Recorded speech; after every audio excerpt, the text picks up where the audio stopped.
एक क्षण डोळे मिटा आणि अशी कल्पना करा, आज स्वामी तुमच्या घरी आलेत.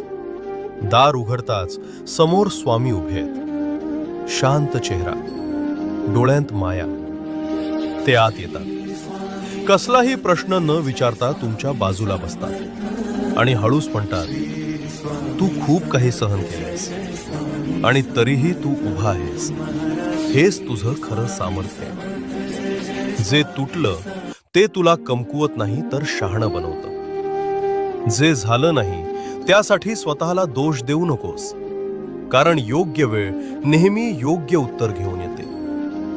स्वामी तुमच्याकडे शांत नजरेनं पाहतात आणि पुढे म्हणतात, आयुष्य तुला तोडायला आलं नाही, ते तुला घडवायला आलंय. त्या एका क्षणात मन हलकं होतं, श्वास शांत होतो आणि आत कुठेतरी नवी उमेद जागी होते.